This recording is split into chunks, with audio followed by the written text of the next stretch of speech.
રાષ્ટ્ર સેવિકા સમિતિ સૌરાષ્ટ્ર પ્રાંત દ્વારા આયોજિત 15 દિવસીય વિશેષ પ્રશિક્ષણ વર્ગ અંતર્ગત 22મી તારીખના રોજ ભુજ શહેરમાં એક ભવ્ય અને શિસ્તબદ્ધ પથ સંચલનનું આયોજન કરવામાં આવ્યું હતું.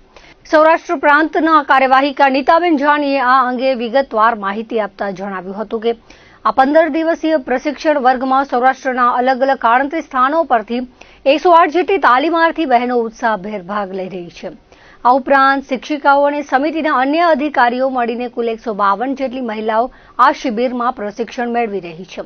આ સમગ્ર વર્ગ દરમિયાન સેવિકાઓની દિનચર્યા અત્યંત કડક અને શિસ્તબદ્ધ રાખવામાં આવી છે, જેમાં વહેલી સવારે 5 વાગ્યાથી રાત્રિના 10:30 વાગ્યા સુધી વિવિધ સત્રોનું સંચાલન કરવામાં આવે છે. આ સત્રોમાં દેશભક્તિના કાર્યક્રમો, કલા પ્રસ્તુતિ, બૌદ્ધિક ચિંતન અને શારીરિક અને માનસિક ઘડતરને લગતી વિવિધ પ્રવૃત્તિઓ કરવામાં આવે છે. આ પ્રશિક્ષણનો મુખ્ય ઉદ્દેશ્ય બહેનોને સ્વરક્ષણ માટે સક્ષમ બનાવવાનો છે, જેથી તેઓ પોતાની રક્ષા પોતે જ કરી શકે. આ સાથે જ મહિલાઓમાં માતૃત્વ, કર્તૃત્વ અને નેતૃત્વના 3 મુખ્ય આદર્શો જાગૃત કરીને તેમને જીવનમાં આગળ વધવાની પ્રેરણા પૂરી પાડવામાં આવે છે. 15 દિવસના આ નિયમિત અનુશાસન દ્વારા સેવિકાઓમાં દેશભક્તિનો સ્ત્રોત સિંચિત કરવાનો નમ્ર પ્રયાસ કરવામાં આવ્યો છે, જે વર્ગ આગામી 2 દિવસમાં સંપન્ન થશે. આ પ્રશિક્ષણ વર્ગના ભાગરૂપે યોજાયેલા પથ સંચલન વિશે વધુ માહિતી આપતા તેમણે ઉમેર્યું હતું કે તમામ સેવિકાઓએ નિર્ધારિત ગણવેશ ધારણ કરીને એક ચોક્કસ સૂચના અને આદેશ સાથે એક જ પથ પર અને એક જ ઉદ્દેશ્ય સાથે કદમ મિલાવ્યા હતા. દેશભક્તિના ઉત્સાહથી સભર આ પથ સંચલન સ્વામિનારાયણ મંદિરથી પ્રારંભ થઈને શહેરના મુખ્ય માર્ગો જેવા કે બસ સ્ટેશન, વીડી રોડ અને સંતોષીમાના મંદિરથી થઈને જ્યુબિલી ગ્રાઉન્ડ સુધી પહોંચ્યું હતું, જ્યાંથી પરત ફરીને સ્વામિનારાયણ મંદિર ખાતે જ આ પથ સંચલન સંપન્ન થયું હતું. અંદાજે 45 મિનિટ સુધી ચાલેલા સંચલન દરમિયાન સમગ્ર માર્ગ રાષ્ટ્રભક્તિના માહોલથી ગુંજી ઉઠ્યો હતો અને શિસ્તબદ્ધ રીતે કૂચ કરતી સેવિકાઓને નિહાળીને નગરજનો પણ પ્રભાવિત થયા હતા. 15 દિવસનું પ્રશિક્ષણ વર્ગનો આજે 22 તારીખમાં પથ સંચલનનો કાર્યક્રમ. અમારે ત્યાં 15 દિવસના વર્ગમાં 38 સ્થાનો પરથી 108 શિક્ષાર્થી આવ્યા છે.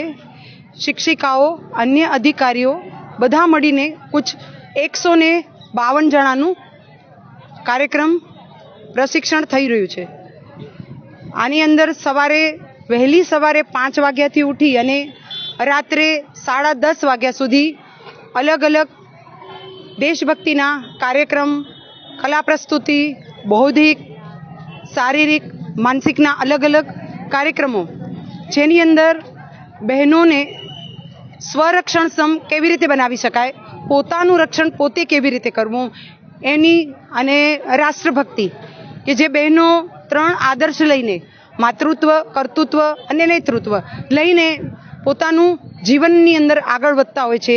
તો દેશભક્તિ એ 15 દિવસના નિયમિત અનુશાસનથી એમના પૂરો રાષ્ટ્રભક્તિનો સ્ત્રોત આવી જાય છે.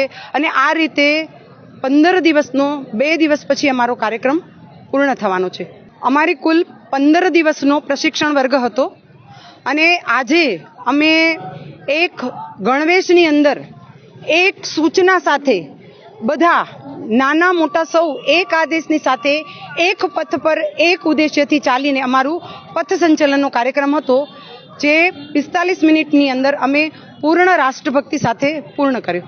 આજે અમે સ્વામિનારાયણ મંદિરથી થઈ બસ સ્ટેશન, વીડી રોડ, સંતોષીમાના મંદિરથી જ્યુબિલી ગ્રાઉન્ડ થઈ અને સ્વામિનારાયણ મંદિર પર અમારો પથ સંચલનનો કાર્ય પૂરો કર્યો.